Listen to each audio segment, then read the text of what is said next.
प्यारे दोस्तों, बहुत बहुत स्वागत है आपका अपने चैनल यूजीसी नेट साहित्य दर्पण में। फ्रेंड्स, जैसा कि आप जानते हैं कि एनटी नेट की तैयारी हिंदी विषय से इस चैनल के माध्यम से कर रहे हैं। तो आज हमने इकाई 5 में यह टॉपिक लगा हुआ है, कविता कविता विधा पर बहुत महत्वपूर्ण क्वेश्चन मैं लेकर आई हूँ, जो कि एग्जाम में जिस टाइप के प्रश्न पूछे जाते हैं, आज मैंने उन्हीं प्रश्नों का संग्रह लिया है। फ्रेंड्स, बेशक प्रश्न तो 15 ही हैं, 15 प्रश्न ही मैंने लिए हैं, लेकिन वो बहुत इंपॉर्टेंट हैं। और उम्मीद करती हूँ कि आज के प्रश्नों में से हो सकता है कुछ प्रश्न आपको एग्जाम में देखने को भी मिले। तो वीडियो को अंत तक जरूर देखिएगा। फ्रेंड्स, मैं बता रही हूँ, आप इसको प्लीज मॉक टेस्ट के रूप में ही लीजिए, क्योंकि मैं चाहती हूँ कि मैं जितने ज्यादा आपको मॉक टेस्ट लेकर आऊँ उतना अच्छा है, क्योंकि इससे आपकी तैयारी और भी बेस्ट होगी। आप खुद को आंक पाएंगे, आप खुद का स्वयं का ये देख पाएंगे कि आपकी तैयारी किस तरह की है, कितना आपने स्टडी कर लिया है। तो वो तो मॉक टेस्ट से ही पता चलता है ना। चलिए चलते हैं अपने क्लास की ओर। आज हमारा पहला प्रश्न है, लोका मत के भोरा रे, जौ काशी तन तजय कबीरा, तो रामह कहा निहोरा रे। इस पद में कबीर ने किसका खंडन किया है? आपको यहाँ पर ऑप्शन दिए गए हैं, जाति प्रथा का, रूढ़ियों एवं अंधविश्वास का, मूर्ति पूजा का, या इनमें से कोई नहीं। उम्मीद करती हूँ फ्रेंड्स, आपने पूरी ईमानदारी से अपना आंसर चूज कर लिया है। तो इसका मैं राइट आंसर बता दूं, इसका राइट आंसर बी सही है। ओके, रूढ़ियों एवं अंधविश्वास का कबीरदास ने यहाँ पर खंडन किया है इस पद के माध्यम से। चलते हैं अगले प्रश्न की ओर। अगला प्रश्न हमारा दिया गया है, पीछे लागा जाए था लोक वेद के साथ, आगे थे सतगुरु मिलिया दीपक दिया हाथ। इस साखी में किस विषय का प्रतिपादन कबीर ने किया है? ये भी फ्रेंड्स बहुत इंपॉर्टेंट क्वेश्चन है, एग्जाम में कई बार इस तरह के क्वेश्चन आ जाते हैं। तो मैंने आज इकाई 5 से ऐसे प्रश्नों का संग्रह लिया है। मैं उम्मीद करती हूँ कि आपको ये पसंद आएंगे और नेक्स्ट में ऐसे ही क्वेश्चन लेकर आती रहूंगी। ओके, तो आप इसका आंसर उम्मीद करती हूँ आपने चूज कर ही लिया होगा। इसका जो राइट आंसर है फ्रेंड्स, बता दूं, ए नंबर सही है, गुरु के महत्व का। इस साखी में कबीरदास जी ने गुरु के महत्व का प्रतिपादन किया है। अगला प्रश्न देखते हैं। अगला प्रश्न है, संत असंत के लक्षणों का प्रतिपादन रामचरितमानस के किस कांड में किया गया है? ये भी इंपॉर्टेंट क्वेश्चन है। उम्मीद करती हूँ आपने अपना आंसर चूज कर लिया है। इसका जो करेक्ट ऑप्शन है फ्रेंड्स, बता दूं, सी नंबर सही है। उत्तर कांड में संत असंत के लक्षणों का प्रतिपादन रामचरितमानस में किया गया है, और उत्तर कांड हमारे पाठ्यक्रम में भी है। चलते हैं अगले प्रश्न की ओर। अगला प्रश्न दिया गया है कि प्राणनाथ तुम कबधो मिलोगे सूरदास प्रभ बाल संघाती में कौन सी भाषा प्रयुक्त है? तो खड़ी बोली हिंदी, अवधी, या फिर ब्रजभाषा। यहाँ मैंने तीन ऑप्शन लिए हैं फ्रेंड्स। तो इसका मैं आपको राइट आंसर बताना चाहूंगी। इसका जो करेक्ट ऑप्शन है वो सी नंबर सही है, अवधी भाषा प्रयुक्त हुई है। अगला प्रश्न आता है, काहे को गोपीनाथ कहावत, काहे को गोपीनाथ कहावत का मूल भाव क्या है? तो इसका करेक्ट ऑप्शन मैं उम्मीद करती हूँ आपने वीडियो पॉज करके चूज कर ही लिया होगा।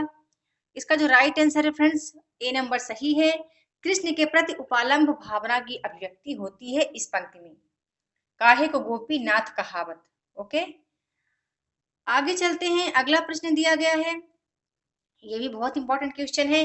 अखिया तो झाई परी पंथ निहार निहार, जी भड़िया छाला पड़ा राम पुकार पुकार, की मूल विषय वस्तु क्या है? तो उम्मीद करती हूँ फ्रेंड्स आपने अपना आंसर चूज कर लिया होगा। बहुत इंपॉर्टेंट क्वेश्चन ये है। इसका जो करेक्ट ऑप्शन है वो फ्रेंड्स सी नंबर सही है। इस पंक्ति में जीवात्मा की विरहानुभूति परमात्मा के प्रति है। ओके, इस पंक्ति में जीवात्मा की विरहानुभूति परमात्मा के प्रति है। चलते हैं अगले प्रश्न की ओर। अगला प्रश्न है, नागमती वियोग में 12 मासे का प्रारंभ किस महीने से हुआ है? ये भी इंपॉर्टेंट क्वेश्चन है। आषाढ़ मास से, कार्तिक मास से, या चैत्र मास से, या जेठ मास से? तो ज्येष्ठ होता है, वहां पर जेठ ही दिया है क्योंकि उस समय की ये भाषा थी। तो आपने बताना है इसका करेक्ट आंसर। मैं बता दूं फ्रेंड्स, इसका जो राइट आंसर है, ए नंबर सही है, आषाढ़ मास से। ओके, ए नंबर इसका करेक्ट ऑप्शन है, आषाढ़ मास से। अगला प्रश्न देखते हैं, ये भी इंपॉर्टेंट है। पीयूषो कहीं संदेश अणा हे भौरा हे काग, सौ सौ धन विरह जर मुई तिनके धुआं हमलाग। पीयूषे कहें संदेश अणा हे भौरा हे काग, सौ धन विरह जर मुई तेहिक धुआं हमलाग। इन पंक्ति की की विषय वस्तु बतानी है आपको। उम्मीद करती हूँ आपने वीडियो पॉज करके आंसर चूज कर लिया है। इसका करेक्ट ऑप्शन बी है, संदेश प्रेषणीयता इसकी विषय वस्तु है। अगला प्रश्न देखते हैं, ये तो वाकई बहुत इंपॉर्टेंट है। सूफी साधना के 4 मुकामों में क्या सम्मिलित नहीं है? सूफी साधना के 4 मुकामों में क्या सम्मिलित नहीं है? शरीयत, मारिफत, कैफियत या हकीकत। इस प्रश्न से आप अवगत हैं फ्रेंड्स। इसका राइट आंसर सी सही है, कैफियत इसमें सम्मिलित नहीं है। और क्या आप मुझे बता सकते हैं कमेंट करके कि शरीयत, मारिफत और हकीकत का अर्थ क्या होता है? यदि आप जानते हैं तो प्लीज कमेंट करके बताइएगा। इनमें से किसी एक का ही बता सकते हैं। आगे चलते हैं, अगला प्रश्न है, आयो घोष बड़ो व्यापारी, पंक्ति में घोष का क्या अर्थ है? मथुरा, वृंदावन, अहीरों की बस्ती या इनमें से कोई नहीं। फ्रेंड्स, इसका उम्मीद करती हूँ आपने आंसर चूज कर लिया है। इसका करेक्ट ऑप्शन सी है, अहीरों की बस्ती। आयो घोष बड़ो व्यापारी। अगला प्रश्न है, नहीं दरिद्र को दुखी न दीना, नहीं को अबुदन लक्षण हीना। इन पंक्तियों में कवि ने वर्णन किया है, यानी कवि ने इन पंक्ति में किसका वर्णन किया है कि ऐसा किसमें कहा गया है, राम राज्य में या भरत के राज्य में या जनक राज्य का, कि नहीं दरिद्र को दुखी न दीना, नहीं को अबुदन लक्षण हीना। तो उम्मीद करती हूँ आपने आंसर चूज कर लिया है फ्रेंड्स। इसका करेक्ट ऑप्शन ए सही है, राम राज्य का। देखते हैं नेक्स्ट प्रश्न। अगला प्रश्न है, कुकुरमुत्ता कविता में कुकुरमुत्ता और गुलाब के बीच का संवाद किस भावना से अनुप्राणित है? यहाँ मैंने 3 ऑप्शन लिए हैं, छायावादी भावना, प्रगतिवादी भावना या प्रयोगवादी भावना। तो बता दूं फ्रेंड्स, इसका जो करेक्ट ऑप्शन है बी नंबर सही है, प्रगतिवादी भावना। चलते हैं अगले प्रश्न की ओर। अगला प्रश्न है, नदी और द्वीप का संबंध कैसा है? पति पत्नी जैसा, भाई बहन जैसा, माँ बेटे जैसा। तो उम्मीद करती हूँ आपने आंसर चुन लिया है। इसका करेक्ट ऑप्शन बता दो फ्रेंड्स, सी नंबर सही है, माँ बेटे जैसा संबंध है नदी और द्वीप का। देखते हैं अगला प्रश्न दिया गया है, अंधेरे में कविता में आया रक्तलोक स्नात पुरुष किसका प्रतीक है? अंधेरे में कविता में आया रक्तलोक स्नात पुरुष किसका प्रतीक है? अंतर्मन में निहित क्रांति की भावना का, सामान्य जन का या वैचारिक अभिव्यक्ति का।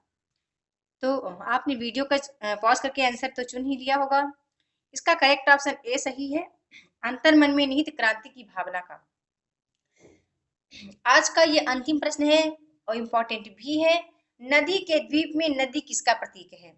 व्यष्टि का, समष्टि का या देश का, परिवार का।